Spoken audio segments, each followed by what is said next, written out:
Good evening and welcome to Fridays Live with me, Raj Naik. Thank you for watching another episode. This evening, I have a very special guest. She is a very prominent face on Indian news channels. She is a journalist with a moral compass, somebody who's bold, courageous, and a shining example of what a good journalist should be.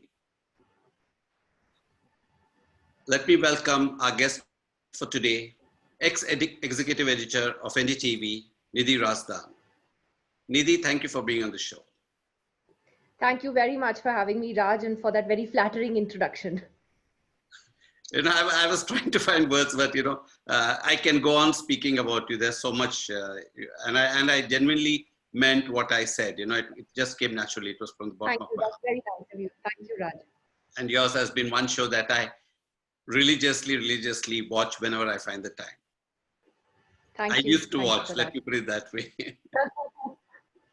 So Nidhi, I mean, your journey has been fabulous, and now you are, you quit NDTV. I mean, I know it must have been an extremely tough decision.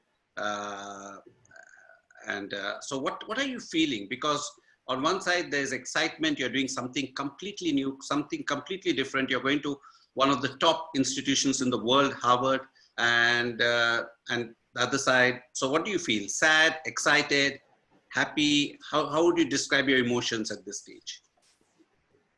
Well, that's a good question, Raj, because I am excited. I'm also very nervous because, like you said, this is something new that I'm doing. I've only known how to do one thing for the last 21 years since I've been working, and that was journalism and being a reporter and then an anchor. So for me, this is a leap into the unknown. It's a big risk that I'm taking, but I figured that if I don't take a risk now, if I don't seize the opportunity now at this point in my life, I never will. And of course, it was not an easy decision to decide to walk away from NDTV, especially at a time when I was doing the prime time shows. I was doing the flagship 9 o'clock show, and I had possibly everything that I wanted. NDTV has always given me that and given me the best opportunities. So I think to take that risk and to walk away from that was not easy. And NDTV is my family. It is my home. It always will be. You can leave NDTV, but in some ways you might know this. It doesn't leave you. So I will tell me about it. I can always relate to it. Yeah. Yeah, exactly. So that makes me sad at one level, but I'm going to now just close my eyes and jump into the deep end and see what happens. No, I'm sure you'll excel, and I'm sure you'll do extremely well.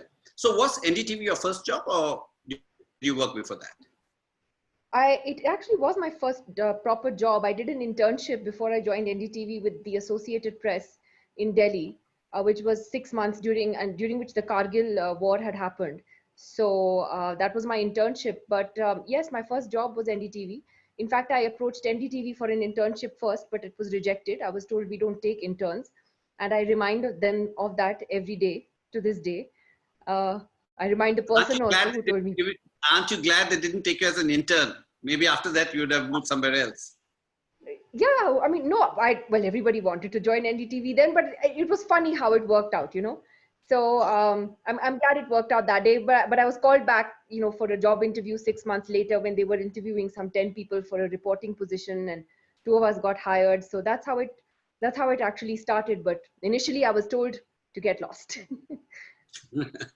So before you joined NDTV, where did you grow up? What did you do? A little bit on your background. Razdan, Kashmiri, right? Razdan yes. is... Razdan's are Kashmiri Pandits. So I'm from Kashmir. I was born in Delhi though. And I spent my childhood basically in England and in the US, in London and New York, which is where I grew up. And we moved back to India when I was about 13 years old, which was very difficult and a big life-changing move. And I went to college. We moved back to Delhi. I went to college at Lady Shri Ram. I joined IIMC shortly after that. That's the Indian Institute of Mass Communication, to do my radio and TV journalism postgraduate diploma, and then started working straight away. So that pretty much sums up the journey. So what took you abroad? I mean, how come you were in the UK and the US? And Because of my father, he retired as a journalist a few years ago, and he was with PTI, and he was posted as their correspondent to London and to New York. So that's what took me to these countries. so is he an influence in your taking journalism as a career? I mean, because your father was a journalist. I think so. I think so. I mean, I was just very reluctant to join the print media because I didn't want any comparisons with him. And there is a kind of hero worship that goes on there, daddy issues, as some would say. But I wanted to sort of make my own path, and television was just coming up in a big way. You know, at that time, it was the post World This Week time. Star News was there, which was, NDTV was the production house that was part of that. And uh, it was an opportunity to do journalism, but do it on a different platform so that, I sort of chart my own way. And that's how it began. And yes, he's obviously been a big influence throughout my life, throughout my, professional career. And what about your mother? And my mother, it was actually her idea, and for me to join television, because I was very confused in college about what I wanted to do. I thought first maybe medicine, so I actually had science as my mainstream in school, and I did pretty well.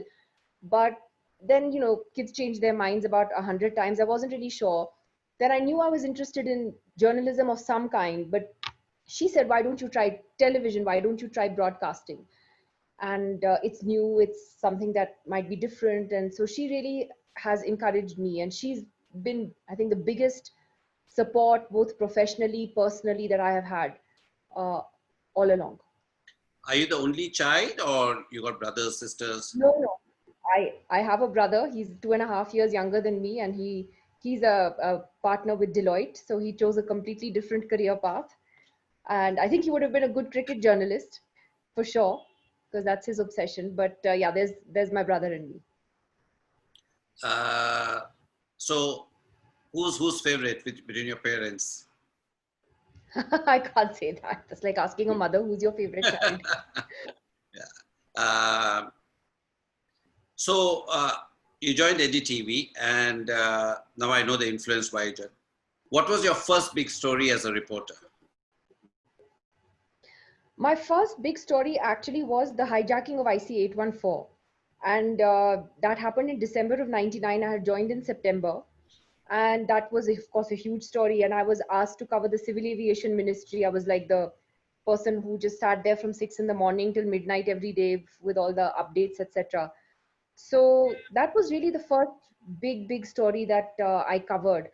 And to the credit of my editors at NDTV, like Rajdeep, who was our political editor at the time, he also pretty much pushed me into political reporting straight away. He realized that I was interested in it. I was very scared. He made me go to Parliament. I said, you're crazy. I've never covered Parliament before. I've just joined 2 months ago. Why are you making me do this? But he really encouraged. He's a good editor, a reporter's editor, and sent me off there and said, no, you can do it. This is how you should do it. This is what you should say. And that's how my interest in political reporting in particular grew from there. So full credit to him really for that. Yeah, I remember 1999 you said, right? I mean, 1999, I used to be with Star TV, and I used to head ESPN Star Sports, sales and marketing. And then I was moved in, it was in 1999, I was given Star News as one of my portfolio. And I remember the year we did rebranding and things like that. Experience Truth First. I still remember the campaign, billboards and things like that. So almost 21 years, 21 years. Is it 21 years? Almost, right? It will be 21 years in September. In September, yeah. So what has changed in journalism in the last 21 years? What changes have you seen? Everything's changed. It was a very different time, Raj. Look, you remember that when I joined television at that time. Firstly, we were the only news channel in the private space. Actually, there wasn't that kind of cutthroat competition that you see now. You had a lot of time to do your stories. You could work for some stories for like up to a week, long format stuff. you could travel, there was money, there were resources, all on your side. And progressively things have, I mean, I I feel sad for the way television journalism has decade today. Not NDTV, which I'm very proud of, and that, you know, that NDTV has stood its ground in some very difficult times and stood, you know, solid as far as its own values and basic foundation is concerned. But it's not the same now. I mean, you have competition. This TRP race has changed the complexion of news. There's this constant need to get things on instantly. Uh, Now reporters don't get the kind of luxury of time that we used to get. Plus, they're not just reporting, they're doing their own camera work. They're also writing for the web. They're also doing stuff for social media, some YouTube something, some Facebook Live, something on Twitter. So there's a lot of multitasking that's happening. And uh, I don't, you know, I love journalism and I love news, but these are very, very challenging times to be a reporter. And in general, I think the media environment in India has become a very difficult place to be in the last few years. And that's not just for TV, that's the media environment in general. But I think for in television, it's, you know, it was not, it was never easy to be in TV. It was always hard work. But I think that it's become physically very exhausting and mentally very exhausting in this day and age. It really has. And how would you cope with it? Because obviously, you know, there's a lot of pressures and pulls and things like that. How would you, I mean, and it's a very stressful job, right? Because you have to take a position, you have to have conviction in what you're saying, and you do your fact checks and things like that. And I'm sure that would have come from your father, because earlier journalists used to verify facts from various sources before they put out a story. Now they put out a story first before verifying the facts, and things have changed. So tell me, I mean, what do you do to keep yourself composed, calm? Because one thing I've noticed, in spite of everything, you always have that infectious smile, the big smile, smiling face. Yeah, because I screamed later. No, I'm joking. Uh, no, I mean, you have to be at least composed as far as you can be on air. But it's it takes a toll, because it's now it's actually 24/7. You're never switched off. When you're on TV today, and if you're, especially if you're in an editorial role like I was, then it is constant. And everything, every little piece of news has become a big event, which I have a problem with. I don't like this format of news where earlier simple things that could be handled by your regular news anchors, that didn't require sort of 10 discussions taking place over a period of, you know, a few hours in a day.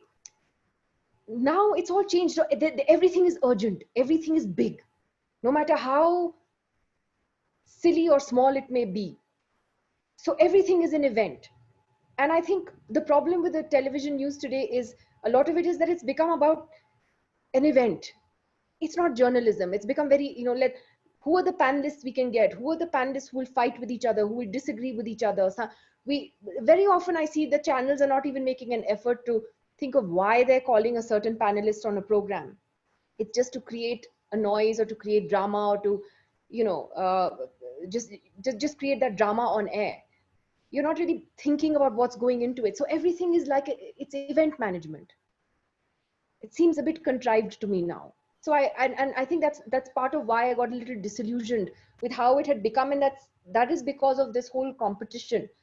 That if X channel has, you know, its anchors, top anchors anchoring for 10 hours a day on something that doesn't require them to do 10 hours a day, then we must do the same.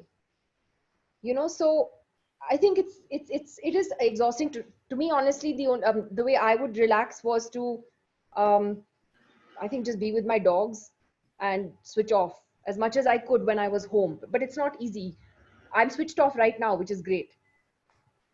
So a lot of Sorry, herd mentality. Yeah. There's a lot of herd mentality. And I was always intrigued, you know, I mean, even though I spent a lot of time in the news business, but I was always intrigued that at least nowadays that I see, you have the same panelist over and over again. I mean, why wouldn't you want different viewpoints, different opinions, and bring different panelists? But it's the same people coming in, screaming and shouting. And I get it now. And now I understand where you're coming from, why you're saying that. I think there's a lot of pressure on channels, Raj, because if you're going to do like 10 discussions in a day spread over a whatever time band, then there is a very limited pool of people to choose from. But I don't blame TV entirely for this. I'll tell you this also.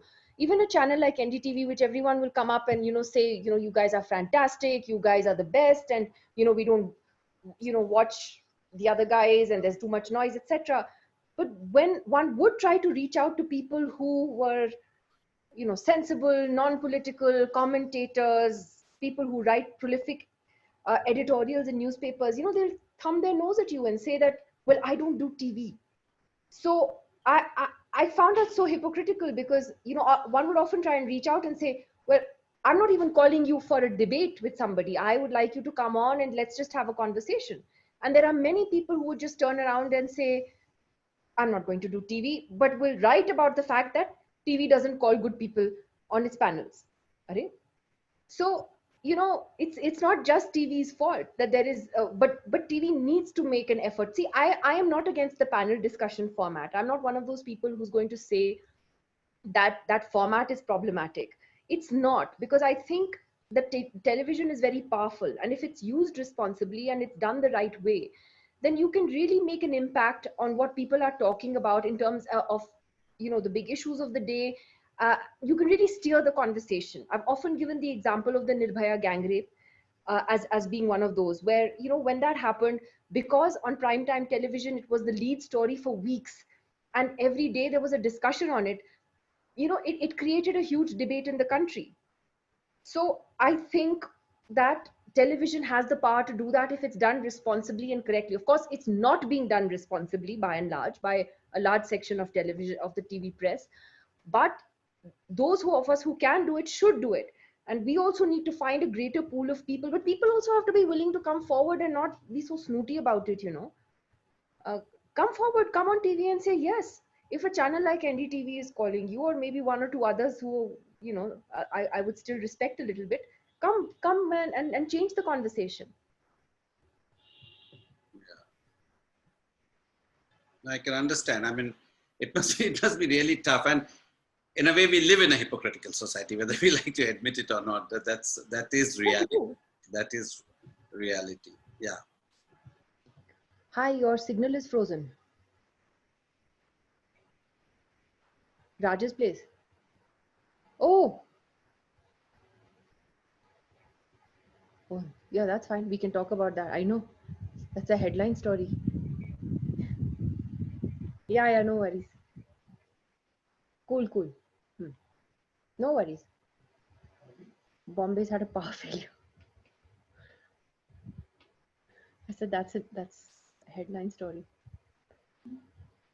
Okay, so guys, I'm actually just getting texts from people saying that they can see this streaming live right now, even though Raj isn't there. And the reason why I was looking down at my phone was because I didn't know this was live. So I may as well just talk to you in ad lib until Raj comes back. The breaking news at this hour is that Raj has lost electricity in South Mumbai. That is very, very rare. It's most uncommon. I don't know why that has happened. So we're going to try and see when Raj is able to log back in. I don't know if you guys can send me questions, and if there's a way I can, because I'm not the moderator. So if there is a way for people to actually send questions or to even tweet questions to me, I'd be happy to take them until Raj comes back. But this is the reason why we've had to stop telecasting right now. So here I am. I can see that there is an option, I think. What is your advice for students? Somebody has asked me. Pursuing journalism tomorrow. Okay, now that's interesting. My advice would be that be passionate about it, and you should really want to do it, because this country desperately needs good journalists. And I think it's only really idealistic young people who can rescue the media from the state that it is in at the moment. And therefore, I think it's important that those who are pursuing journalism come into it with their eyes open, that it's going to be a lot of hard work, and that you have to remain committed to the principles that you sign up for. There can't be any shortcuts. And if you're willing to do that, if you're willing to put that hard work into it, then then come into this profession. Don't see it as a stopgap. We desperately need good people in the media today. There are lots of people. I've got a couple of messages, people asking about what exactly I'm going to be doing at Harvard. Well, I actually will know the details also about my own course once the university shares it with me, because Harvard has its own curriculum, and therefore that is what all its faculty have to follow by and large. There are modifications that I can make to that. So hopefully I'll have an idea in the next few weeks about what I can change based on what I'm interested in within the broad framework of the curriculum that they send me. I start in September. Most likely these classes may be online to begin with, but will graduate to being on campus a little later. Raj is back. Raj is back. Oh my Yeah. goodness. Raj, So I was talking to like I heard I didn't know I was that. live. So I just started No, talking. no, thank you so much. Sorry for this. Mumbai city, the electricity never goes, and I No, it doesn't happen. spoken too It doesn't soon. happen. It doesn't happen. Otherwise, we would have made some alternate arrangement. But the advantage of having a journalist on the show is she knows how to carry on. She knows how to, anybody else would have Once got. I realized I may as well just keep talking. I could Yeah. have done a whole commentary on the weather. Boliye. No, that's nice. That's nice, Nidhi. Thank you for doing that. I think otherwise the viewers would be wondering what has happened, and that was quick thinking on your No, I part. didn't realize you were still on. I mean, thank God I didn't So, utter some words. Right. So I'm just trying to recollect our conversation, and like I said, yeah, we live in a hypocritical society, whether we like it or not. But that's the truth. You said that you play with your dogs. How Yes, many dogs do you I have? have two dogs. I have two dogs, and I'm a huge dog lover, and they are just absolutely the best. They have come to the NDTV office, and they have sort of been a balm to everybody around. We're a huge, I mean, NDTV is a huge dog loving um, organization. So we love all animals actually, but dogs in particular. So yeah, they are the best. I think, and anyone who has a dog will tell you that that's the best way to unwind. I mean, I have my married it. I have a small story to tell here. It's so interesting. I used to live in Delhi those days. I used to be with ESPN Star Sports, and NDTV was just building its studios in Archana. So one night, around I think 12:30 in the night, I went with Dr. Roy to see, the work going on. 12:30 or 1 o'clock in the night. After dinner, we went in there. And they had two dogs those days. One was called Logo and one was called Graphics. I don't know whether you remember. Graphics. Yeah. I do. I miss them very, very much. Yeah. So I know that NDTV is a dog loving. We adopted a dog in NDTV in the parking lot named Soundbite. So Soundbite. Yeah. How nice is that? Yeah. You mentioned again. I'm just trying to recollect. You mentioned your dad was with PTI for a very long time, and so this latest controversy, I mean, India's premier news agency, there has been of late a little controversy on PTI and things like that. Do you have a view on that? Yeah, I do. I mean, I would suggest that you actually see his interview to Jyoti Malhotra on at the print, Shekhar Gupta's portal. He sort of put everything in perspective there. But the bottom line that I would say is that it is it is an independent news agency. The government has no role to play as far as PTI is concerned. It earns money through subscriptions. People subscribe to their news. So, Prasar Bharati or anyone else, any newspaper, TV channel that takes PTI's news pays for it. They are their subscribers. And to label an organization anti-national because they might have messed up editorially, which who hasn't, on a certain news story, to me that's completely out of line. Nobody is in the business of handing out patriotism certificates. I'm sorry, not even the government. So let's not confuse the nation with the government. I keep saying that. And that's the bottom line. So a story which may have been editorially mishandled doesn't make an organization unpatriotic or seditious or having, let's not throw these words very loosely, because There is a problem in this country today where people just, okay, tumne story galat kari, then you should be booked for sedition. Why? Do you understand what sedition is? You know, so let's not confuse these two issues. And it's not that And mistakes let's have been, not. it's not that mistakes have been happening today. Mistakes have been happening all along. You know, there used to be a, So many news organizations make errors of judgment. They don't. They make mistakes all the time. Some have the character and the courage to apologize for those. Others do not. There are so many so-called news organizations out there that are just peddling ideological narratives only, or fake news, out and out fake news. Nothing is done about them. So let's, you know, and this business of handing out nationalism certificates, I'm sorry, I'm really really tired of that. But वो तो खैर, that is now par for the course. I I can get see, handed every day on Twitter. I can see your angst and I can feel your pain. I mean, it's so visible, and I can Yeah, imagine. yeah. Nobody is any less nationalist because they criticize a government policy or any government. You know, the government is not doing us a favor by being there. We elect people. We elect members of parliament. We elect the prime minister. We elect the council of ministers. The power is with us, the people. So criticism is not seditious. Criticism is, firstly, the sedition law itself shouldn't be there. It's been misused by every government, whether it's the Congress or the BJP, to throw people or to label people now. So let's not confuse these to conflate these two issues. And part of the problem today is that is what is happening. So, Didi, you're from Kashmir and you've done a lot of work on Kashmir, right? And yet, I still remember, I think it was the Katwa rape case where you went on continuously for a few days on prime time. And yet you've been trolled and written about and things like that. Does it ever bother you? Not anymore. I mean, of course, some of it does when it gets out of hand.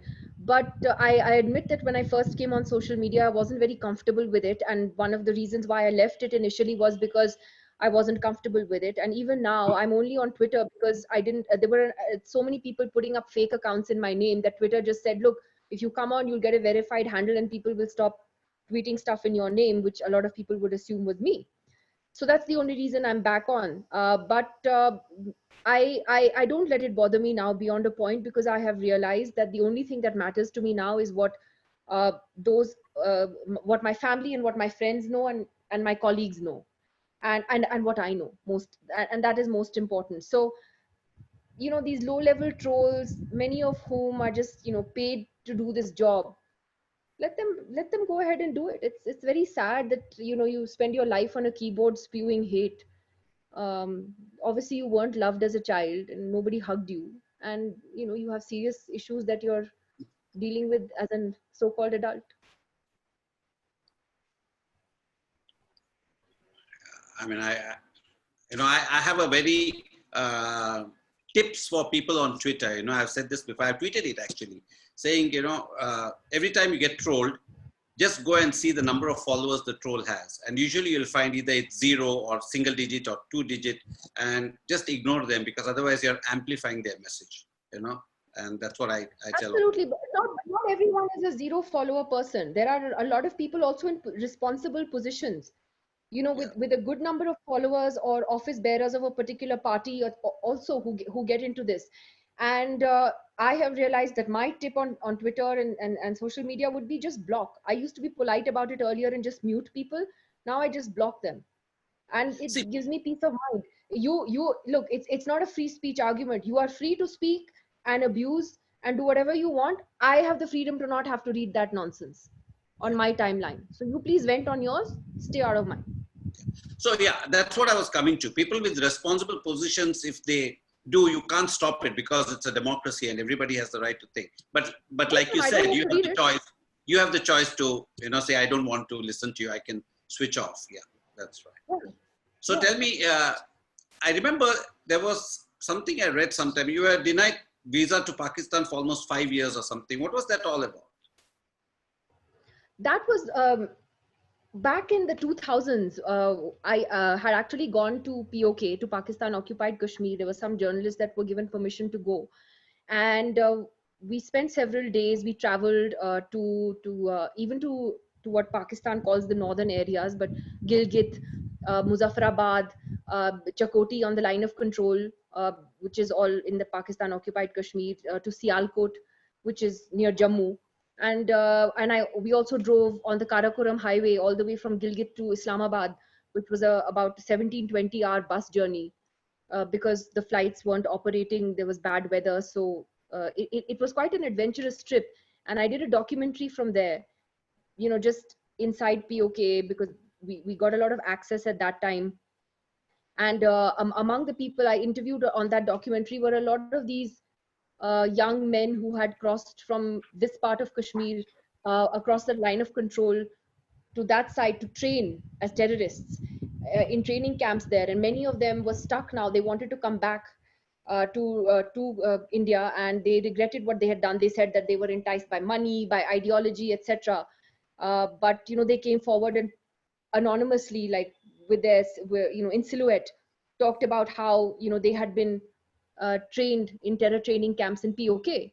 And when I did that documentary, which covered a whole lot of things, including poor education in that part of in POK, the kind of brainwashing propaganda that happens there, all of that, Pakistan didn't give me a visa for several years after that. And actually, I was covering the MEA. I was meant to travel with Pranab Mukherjee when he was foreign minister. He was taking some journalists with him to Pakistan. On the morning of his visit, I was denied a visa. And the Indian government took it up with the Pakistani government, which has given in writing that they had a problem with my reporting. It was many, many years later that I was finally, allowed to come back. I think when Nirupama Rao was foreign secretary at that time. But for the longest time, I wasn't, allowed in. Was that the documentary that won you that Asian award? It was a runners-up at the Asian Award. Was it the same documentary? That documentary came runner-up at the Asian TV Awards in Singapore. And I'm really proud of that, because that was the year of the tsunami. So the tsunami won. And that's no surprise. It was such a huge humanitarian tragedy. But I was also skeptical about whether the documentary would find a space at all in those awards, simply because it was also titled Inside Pakistan Occupied Kashmir. And often at these international awards, they like to take a very neutral position on political issues. They'll say Pakistan administered Kashmir or Indian administered Kashmir. And so I was very clear that no, mine would go as Pakistan occupied Kashmir. So it still got mentioned as the runner-up in that year of the tsunami. So for me, that was a moment of pride, and it was a very difficult assignment. To emerge from that with a body of work like that really did, make me very proud. So speaking about difficult assignment and making you proud, which are the stories that you've done which you think are the high points in your life? I mean, if there are 2-3 documentaries or stories that you covered, which ones would they be that you would want to be remembered for? Well, I have covered, everything about Indian politics from 1999 till this year. Non-stop. But the stories that I really found the most challenging for me personally and the most interesting to cover, one would be the India-US nuclear deal, which for many is the most boring story on earth. But for me, it was the biggest high, because it was a very difficult story to cover, Raj. It was very technical. It was very complicated. And to simplify that for television news was not easy. And it was a big story. It was a huge diplomatic story. It was a huge political story later, because Manmohan Singh's government almost fell for that reason. Yeah. So, to cover that story from beginning to end, to be there in Vienna when the Nuclear Suppliers Group gave India that historic exemption, that historic waiver, that for me, just being able to cover that story well for TV was something that I was very proud of. And then, of course, there have been those that have been very physically challenging, like the Gujarat earthquake of 2001, or the earthquake in Kashmir in 2005, the London bombings of 2005, I think it was July 7th, for which I went back to do a documentary on Muslims in Britain and how, they were coping. So these have been some of the more challenging physical assignments also, that one has covered over the years. But then I think among the assignments that I really have enjoyed, of course, has been covering elections. I think there's nothing even today that compares to covering an Indian election, whether it's an assembly election, but of course, general elections are the ultimate high. And last year I had the honor of being able to do that with Pranoy, which is a dream come Yeah. true, and to co-anchor with him. And that was something I never imagined could happen, and it did. So that was fantastic. And we anchored like for 12 hours straight, 12, 13 hours, and I don't remember being I tired. It know. was such a I've seen the energy in the newsroom every time there has been an election, and I've watched it for years yeah. at a stretch. And nobody does it And like that's what NDTV NDTV. was Nobody known. does it like NDTV and Pranoy. So I mean, it's really it's a whole different level of journalism. You also won the Ramnath Goenka Award. What was that for? That was for my work from J&K. This was a documentary that I had done from Kashmir in 2007, I think it was, which well, at that time Kashmir was very different. It it it looked at how things were sort of shaping up in the Kashmir Valley through the eyes of the youth, and also it had a whole element on how there was an entire generation that had grown up in Kashmir without meeting Kashmiri Pandits, because Kashmiri Pandits had been forced out of their homes in the early 90s. And this was a new generation of youngsters that had grown up here, who had not met the Kashmiri Pandit community, didn't really know much about them. So I went back to some of the old mohallas. I talked to some of the older people, and their experiences of that. And the kind of healing that was needed then and is needed now. Also, just how youngsters at that time, I went to the colleges here in Kashmir, and how youngsters looked at Hrithik Roshan as a role model. They looked at John Abraham. I remember one kid said John Abraham, APJ Abdul Kalam. I met these youngsters who had appeared for the IAS exams, and in a place which doesn't always have the best sentiments towards the rest of the country.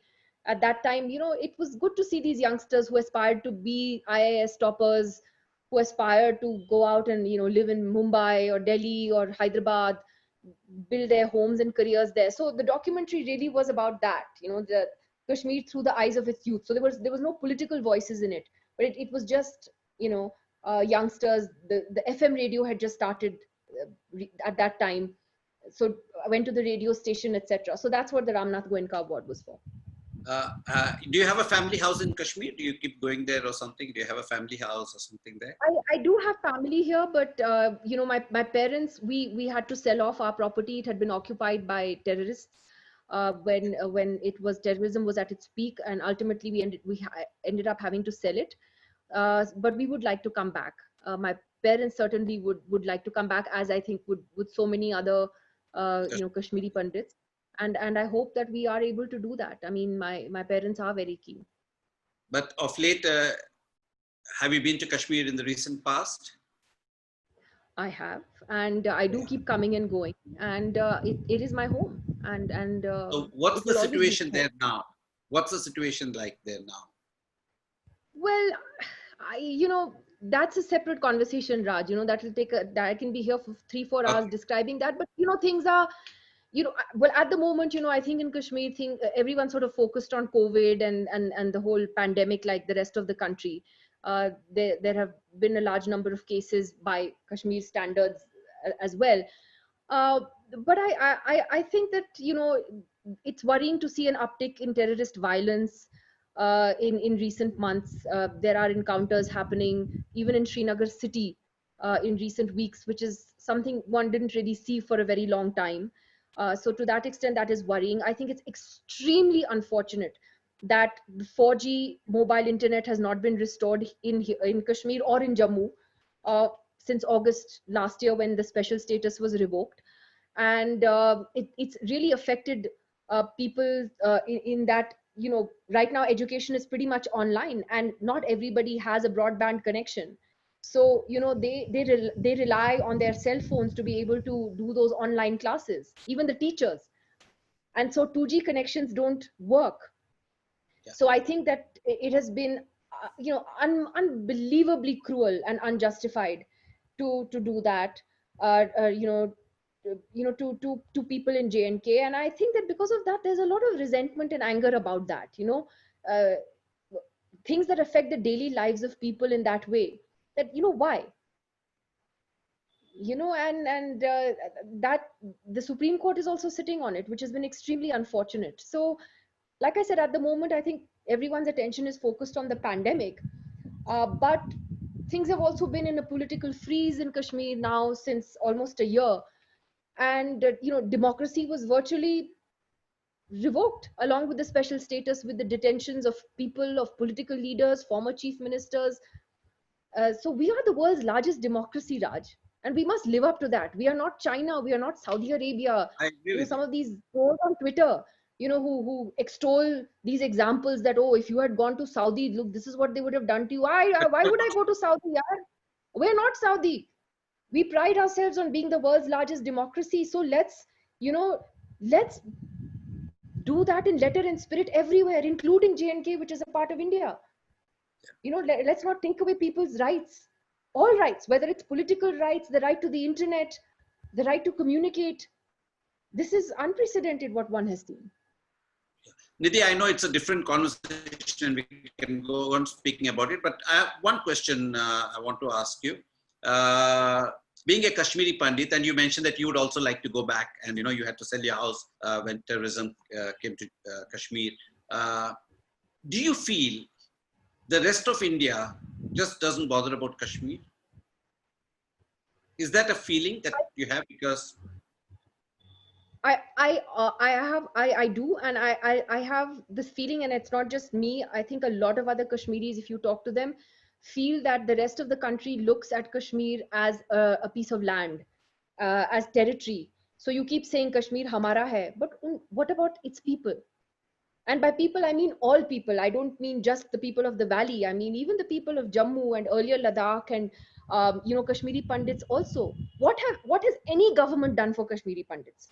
I am saying now, irrespective of political affiliation. Yeah, you're very right. All these, what have they really genuinely done for them except platitudes? And successful government. So that's one thing.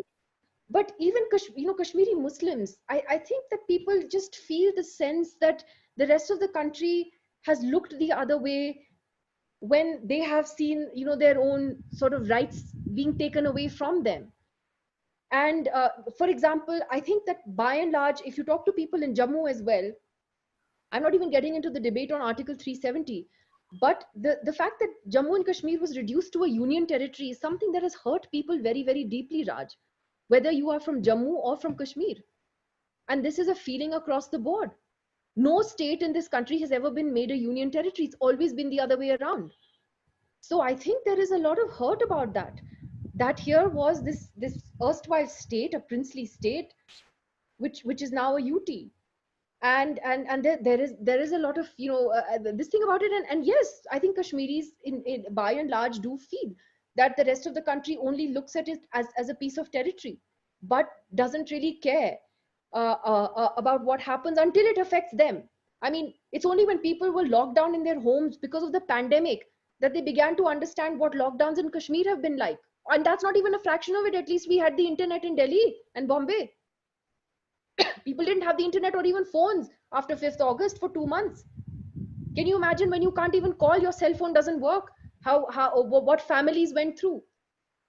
And nobody empathizes with that, because in the name of national security, we just think that anything goes.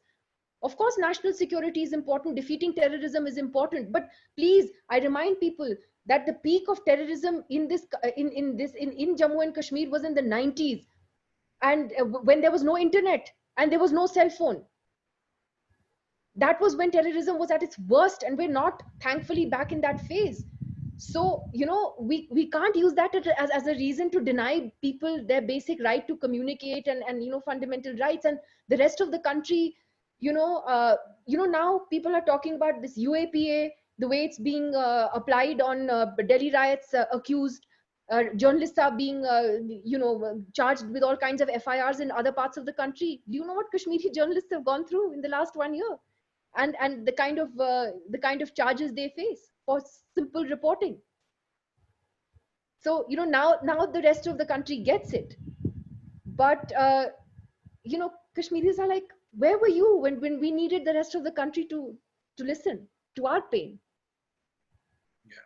I hope with this pandemic and lockdown and all, people have, at least there's some people have realized what it is and things like that. Switching gears, I think it's been an intense conversation. So I'm just switching gears. You mentioned George Abraham and Hrithik Roshan and all. So are you a Bollywood fan, a Hollywood fan? Are you a Bollywood fan?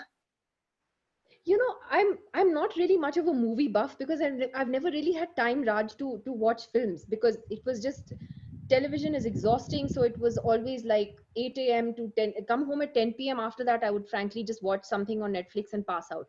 So no, I'm not really a huge Bollywood fan, but I would prefer something more offbeat. I did see Gulabo Sitabo on online last week and really enjoyed it. And it's after a really long time that I actually saw a movie. I saw Thappad, for like months after it was actually released, and really, really liked the film.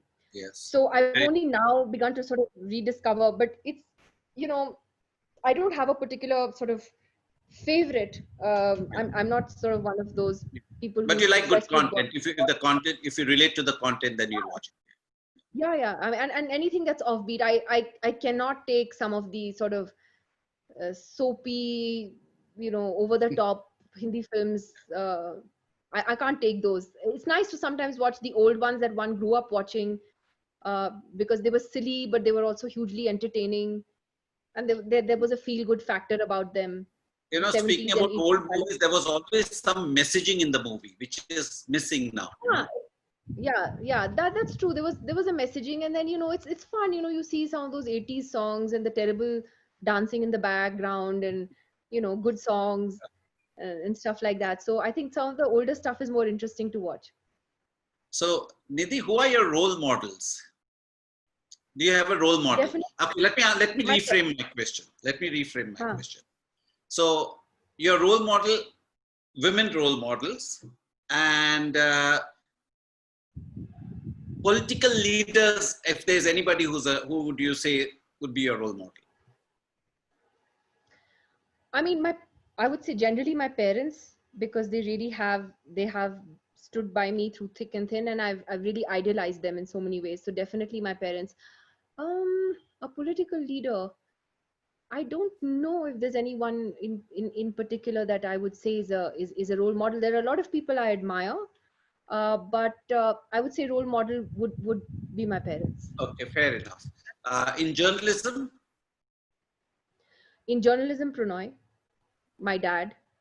Um, these are some of the people, and everyone who stood up to the emergency and the example that they set, I hope, for other journalists, for future generations. So uh, so them. and are you a feminist? Do you? Yeah, of course I So, am. how would you define feminism? No, the reason I asked role model, the other day my daughter just tweeted, and I found it interesting. When she was young, she asked us on a birthday to get her a aeroplane as a cake. And, and that was fine. And we all parents do it. Somebody wants a Barbie doll, something. But the other day, I mean, now she's 28 and she tweeted and I was stunned. And she said that when I was growing up, I wanted to be an air hostess because I wanted to travel the world and I wanted to see the world. But it never occurred to me that I could have been a pilot. And that's why it's so important to have role models, and that's why I keep emphasizing that, when it comes to why gender equality, it's important. Even one of the things I've been trying to push in my own way is not to have manuals, Yeah, that's great. And that's something I am guilty of. Even as an anchor, I didn't sometimes realize it. And I made a conscious effort later when I did that. Often I would just call people irrespective of gender, and they would end up being four men on a panel and then me. And it was terrible. And it was a big mistake. And I realized that, that was wrong.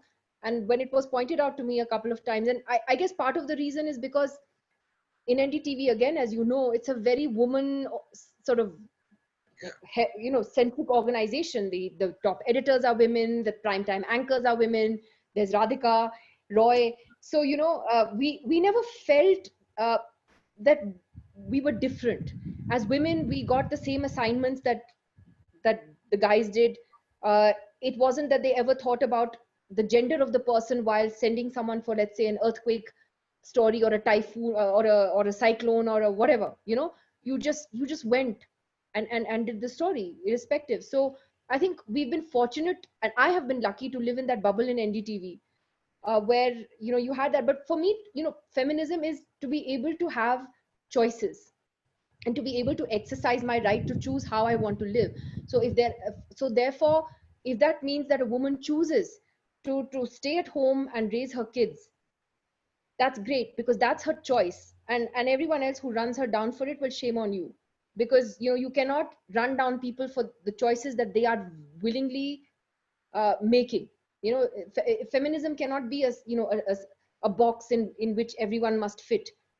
So for that's what feminism means to me personally. Very nice, very nice, very nice. Uh, you know, the other thing I want to ask you is, if you have made the prime minister, it's a hypothetical question. If you are the prime minister for a day, what is that one thing you would do?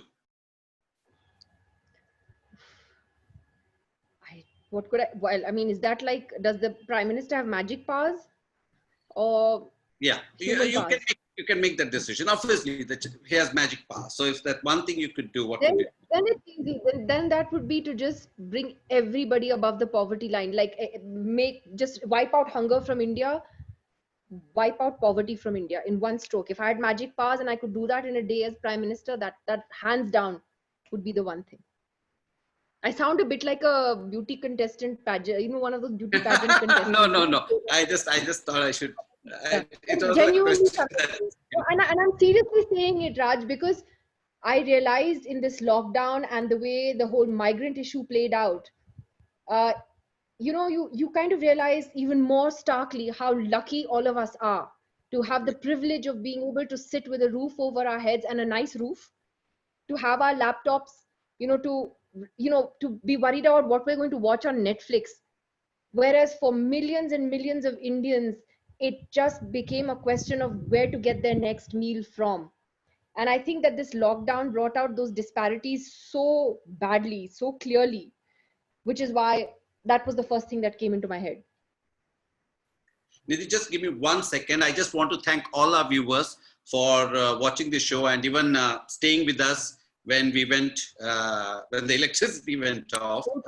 And thank you for coming back every week and watching. And you can, if you missed the show, you can watch it on YouTube at Raj Cheerful.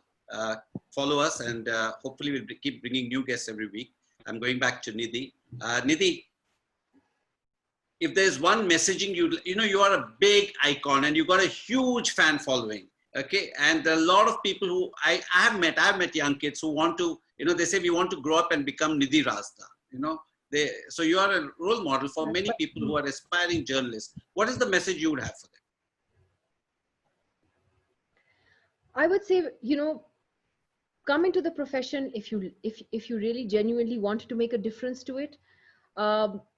You can be that force of change, as I said earlier. And for anybody, for whatever you want to do, be happy with the career choices that you make. Don't do something because your parents told you to do it or because your friend has done it. You should have a genuine passion, for what you do, and to be true to yourself. And my general sort of couple of pieces of advice would be: A, be kind. You never know what the other person is going through in life. Be kind, be nice to people around you. And 2, journalists should never become the story, and they should never be bigger than the organization. And I say that in the context of what you said. I feel very flattered and even embarrassed when people say you're an icon or whatever. But I don't see myself that way. I would prefer to stay under the radar. And the reason is that ultimately what matters is the organization, the profession. We shouldn't become the story. The news. You shouldn't become. Whether for good reasons or bad reasons. And when we do, then there's something very wrong. We need to tell people the story so that they can make up their mind on what they think. But we shouldn't become the story. So there's like random pieces of advice. But great advice. And I'm sure all those people listening today and all those people who want to become Nidhi Razdan or aspiring to be journalists, I'm sure I think it's a fabulous message, Nidhi. I have this question which I ask all my guests. You know, what does, because I've also started something in the business of happiness. So this is a question I keep asking, and it makes me happy, you know. And so what does happiness mean to you, and how do you define happiness, and what are the 3 things that makes you happy? How do I define happiness? That's such a philosophical question. I'm still sometimes I joke that I'm still looking for it. No. For me, honestly, I've realized that I am happiest when I'm with the people I love, my family and my closest friends. And I realize I don't need many people for that around me. It's honestly there are just probably less than 15, a group of 15 people that actually matter to me. And when I'm around them, whether it's my parents or my 5-year-old niece, my brother, these are the people who matter the most to me. And for me, that is happiness. And what makes me happy? My family. What else makes me happy? um Your dogos, of course. of course, I mean, that goes with the dogs are they're at another level. And a good dessert. Yeah. And a piece of advice again, which I'm trying to give myself also, is to take it one day at a time, and not to overthink things. I think that will make all of us much happier. Yes, very true. Just live in the moment, live in the present. Live in the moment. Yeah. Nidhi, thank you so much. You are fabulous, and I've learned so much from you today. And I wish I could go on talking. And you are embarking on a new journey, going to teach at Harvard. I mean, I can imagine how many students will benefit from your experience over the years. And Harvard couldn't have chosen a better person than you. Thank you very much, and wish you all the best in your next phase of life. Thanks so much, Raj, and I hope your electricity stays. I hope so too. I can't afford to have this after week, because I don't think I'll have a journalist on the other end who will take up questions on Twitter and stand in for me. But thank you so much, Nidhi. It was wonderful. I want to give credit to Shibani Khanna, if she's still watching this, because Shibani used to work with us at NDTV. I know Shibani very well. NDTV, good time. Shibani was the one who told me and WhatsApped me and said, you're still on air. So she was like my director, and she was a good director. She told me, I was like, oh, I'm on air. May as well keep talking. Shibani, if you're still watching, thank you very much. I love you. Thank you. Thanks, Shibani. And thanks, Raj. Take care. Thanks, everybody, for listening. And thank you to all our viewers once again for staying and watching. And please continue to come back next week. I look forward to seeing you with another guest. Thank you so much. See you. Bye.